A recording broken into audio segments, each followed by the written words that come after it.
اسلام سے پہلے کیا تھا؟ عورت پہ ظلم ہوتا تھا، عورت کو ظلم کی چکی میں پیسا جاتا تھا۔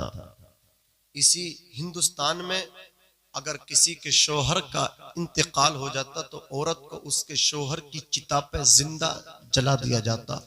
یہ ذہن و فکر دینے کی کوشش کی جاتی کہ یہ چڑیل ہے، یہ ڈائن ہے، اس نے اپنا شوہر ڈس لیا۔ اللہ اکبر۔ لیکن اسلام نے ایک محبت کا پیغام دیا کہ عورتیں زندہ جلانے کی چیز نہیں ہیں، یہ تو تمہارا لباس ہیں۔ کیا ہیں عورتیں؟ تمہارا لباس ہیں اور تم اپنی عورتوں کے لباس ہو۔ حضرات، کائنات میں ایک نکاح بہت خوبصورت ہے، اتنا خوبصورت ہے کہ اس رشتے کو کسی دنیا دار نے نہیں، پروردگار نے کرایا تھا۔ سوچ لو، اس سے اندازہ لگا لو یہ نکاح کتنا خوبصورت اور کتنا حسین ہوگا جس کا کرانے والا تعالیٰ ہے۔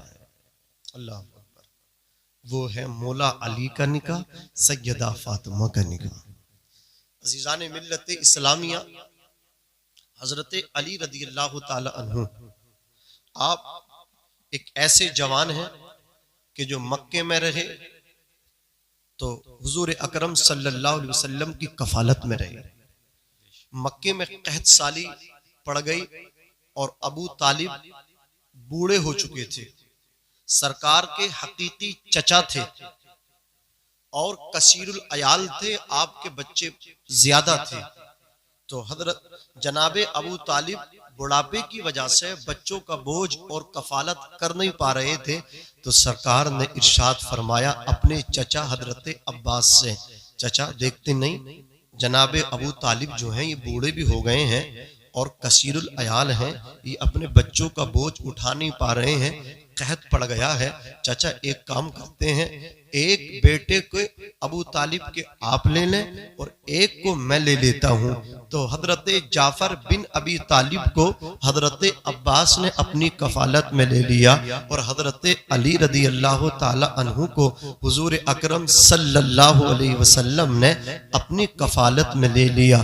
ذرا سوچو تو صحیح، جس کو ہمارے نبی نے پالا ہو، جس کو ہمارے نبی نے کھلایا ہو، آقا اپنے ساتھ بٹھاتے تھے علی کو، آقا اپنے ساتھ اٹھاتے تھے علی کو، اپنے ساتھ کھلاتے تھے، اپنے پاس بٹھاتے تھے، جن کی تربیت ہمارے آقا حضور اکرم صلی اللہ علیہ وسلم نے کی ہو تو پھر ان کی شان بولو کیسی ہوگی۔ جناب حضرت علی رضی اللہ تعالی عنہ، انہیں جس اعتبار سے آپ دیکھیں لاجواب نظر آئیں گے، بے مثال نظر آئیں گے۔ آپ اگر علمی میدان میں مولا علی کا مقام دیکھیں تو نبی فرماتے ہیں انا مدینۃ العلم و علی بابوہا، میں علم کا شہر ہوں، علی اس کے دروازہ ہے۔ اللہ اکبر کبیرہ، علم کے شہر اور علی کیا ہے بولو، اس کے دروازہ ہیں۔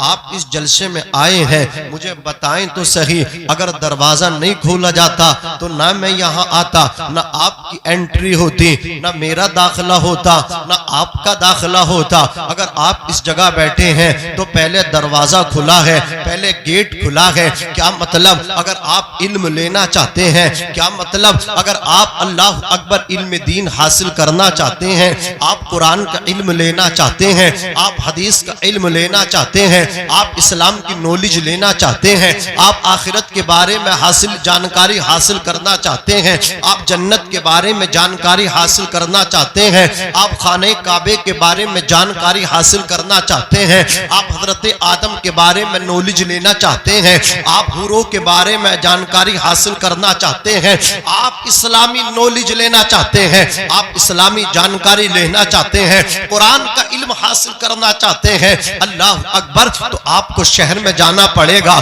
شہر علم کے ہمارے نبی ہیں، لیکن جب تک شہر میں نہیں جا سکتے، جب تک دروازہ نہیں کھلے گا، تو اگر قرآن کا علم لینا چاہتے ہو تو علی کی محبت لے کے جانا پڑے گی۔ حدیث کا علم حاصل کرنا چاہتے ہو تو علی کی محبت دل میں لے کر کے جانی پڑے گی، اس لیے کہ شہر علم مصطفیٰ ہے، علی اس کے دروازہ ہے۔ سمجھ میں آئی بات؟ علی کیا ہے؟ دروازہ ہے۔ جب تک دروازہ دروازہ نہیں کھلے گا آپ اندر جا نہیں سکتے۔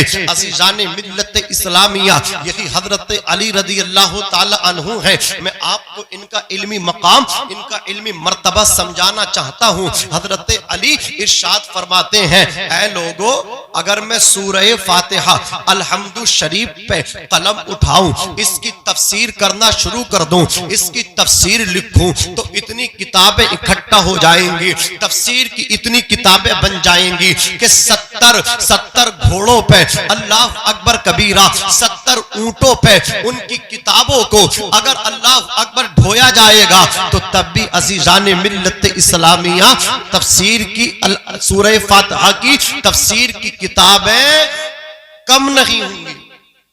بے شک، سبحان اللہ۔ 70 اونٹوں پہ اگر سورہ فاتحہ کی تفسیر کی کتابیں لاد دی جائیں تب بھی سورہ فاتحہ کی تفسیر کی کتابیں کم نہیں ہوں گی۔ یہ حضرت علی کا علمی مقام ہے۔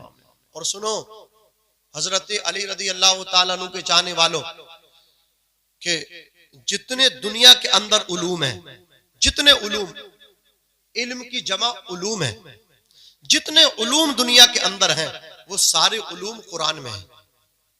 جس نے قرآن پڑھ لیا اس نے سب کچھ پڑھ لیا۔ سارے علوم قرآن میں، اور قرآن کے سارے علوم الحمد میں، سورہ فاتحہ میں، اور سورہ فاتحہ کے سارے علوم بسم اللہ میں۔ آپ سب چلے جاؤ، میں کسی کو نہیں روکوں گا، بس حاجی جی تم بیٹھ رہی ہو، سمجھ رہے ہو؟ جسے جانا وہ جاؤ۔ اے بھائی، اے نوجوان، یار ادھر دیکھو، میری طرف دیکھو، چپکے سے چلے جاؤ جسے جانا۔ یہی ہے شرافت عزیزان ملت اسلامیہ۔ سارے علوم قرآن کے اندر، اور قرآن کے سارے علوم الحمد کے اندر، اور سورہ فاتحہ کے سارے علوم بسم اللہ کے اندر، اور بسم اللہ کے سارے علوم بسم اللہ کی با میں ہیں۔ اور حضرت علی فرماتے ہیں انا النقطۃ تحت الباء، بسم اللہ کے نیچے، بسم اللہ کی با کے نیچے کتنے نقطے ہیں؟ 3۔ ایک، اگر 3 ہو جائیں گے تو وہ بے نہیں بلکہ پا ہو جائے گا، پھر وہ فارسی ہو جائے گا۔ بسم اللہ کی با کے نیچے ایک نقطہ، با کے نیچے ایک نقطہ ہوتا۔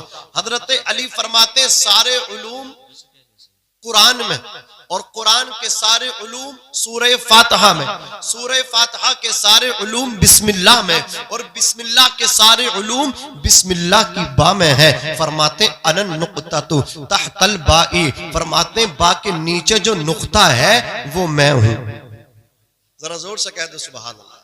بسم اللہ کے با کے نیچے جو نقطہ ہے حضرت علی فرماتے ہیں وہ میں ہوں۔ حضرات یہودیوں نے آپس میں ایک مطلب کیا تحریک چلائی، اور حضور صلی اللہ علیہ وسلم کے علم پر انہوں نے انگلیاں اٹھائی کہ سرکار کو یہ علم نہیں تھا، علم غیب نہیں تھا، پیٹ پیچھے کی ان کو خبر نہیں تھی۔ مولا علی کو جلال آ گیا، جمعے کی نماز پڑھائی، اللہ اکبر کبیرہ، آپ منبر پر بیٹھ گئے، جلال میں ارشاد فرمایا سلونی سلونی سلونی، پوچھو مجھ سے پوچھو، جس چیز کے بارے میں تم مجھ سے سوال کرو گے آج میں علی تمہارے اس سوال کا جواب دوں گا۔ اللہ اکبر کبیرہ۔ لوگ آتے مولا علی کے سامنے اپنا سوال لگتے، علی اس سوال کا جواب دیتے، دوسرا آتا وہ اپنا سوال لگتا، حضرت علی اس کے سوال کا جواب دیتے۔ حضرات لوگ آتے گئے، حضرت علی ان کے سوالات کے جوابات عطا فرماتے رہے۔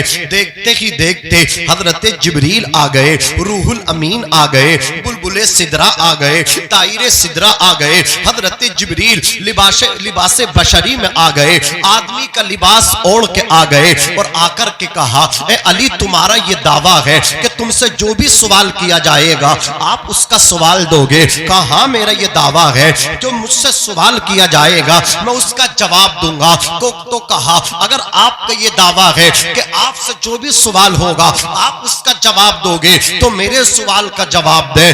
آپ نے فرمایا آپ کے سوال کیا ہے؟ تو حضرت جبریل نے کہا میرا سوال یہ ہے، آپ یہ بتائیے اس وقت جبریل کہاں ہے، فرشتوں کا سردار کہاں ہے؟ حضرت جبریل ہی پوچھ رہے ہیں بتائیے آپ کا یہ دعویٰ ہے کہ آپ ہر سوال کا جواب دے سکتے ہیں، تو یہ بتائیے جبریل کہاں ہے؟ حضرت علی نے کہا کہ تمہارا یہ سوال ہے کہ جبریل کہاں ہے؟ اللہ اکبر کبیرہ. آپ نے اوپر کو دیکھا، اور ولی وہ ہوتا ہے جو اوپر دیکھتا ہے تو عرش اعظم دیکھ لیتا ہے. اللہ اکبر. ولی وہ ہوتا ہے جب نیچے کو دیکھتا ہے تو زمین کے اندر تحت الثری کو دیکھ لیتا ہے. یہ تو ولی کی نگاہ کا عالم ہے. جو ولیوں کے امام ہے، جو علی ہے، شیر خدا ہے، تو ان کی نگاہ کا عالم کیا ہوگا؟ آپ نے اوپر نگاہ اٹھائی، حضرت جبریل حضرت علی کو دکھائی نہ دیے. آپ نے نیچے زمین میں دیکھا، پہلی زمین میں جبریل نظر نہ آئے. ساتوں زمین کے طبق میں مولا علی کو جبریل جب نظر نہ آئے، آپ نے مشرق میں دیکھا، جبریل مشرق میں بھی نہیں ہے. آپ نے مغرب میں دیکھا، جبریل مغرب میں نہیں ہے. آپ نے شمال میں دیکھا، حضرت جبریل شمال میں بھی نہیں. آپ نے جنوب میں دیکھا، حضرت جبریل جنوب میں نہیں. آپ نے اوپر نیچے دائیں بائیں اللہ اکبر دیکھنے کے بعد جب کہیں جبریل نظر نہ آئے تو حضرت جبریل سے مولا علی نے ارشاد فرمایا، جبریل نہ تو آسمانوں میں ہے، جبریل نہ زمینوں میں ہے، نہ مشرق و مغرب میں ہے، نہ شمال و جنوب میں ہے، بلکہ جبریل مجھ سے سوال کر رہا ہے کہ اس وقت جبریل کہاں ہے؟ جبریل کوئی اور نہیں ہے، جبریل تو آپ ہو. اللہ اکبر کبیرہ. اتنا جب سنا تو حضرت جبریل نے کہا، جبریل نے کہا اے مولا علی شیر خدا، تمہیں اتنا علم کہاں سے ملا کہ تم اوپر دیکھتے ہو تو تم نے اللہ کا عرش دیکھا، تم نے نیچے دیکھا، تحت الثری کو دیکھا، تم نے دائیں بھی دیکھ لیا، بائیں بھی دیکھ لیا، آگے تم نے دیکھا، پیچھے تم نے دیکھا. تو حضرت علی نے کہا مجھ سے پوچھا جا رہا ہے کہ مجھے اللہ نے اتنا علم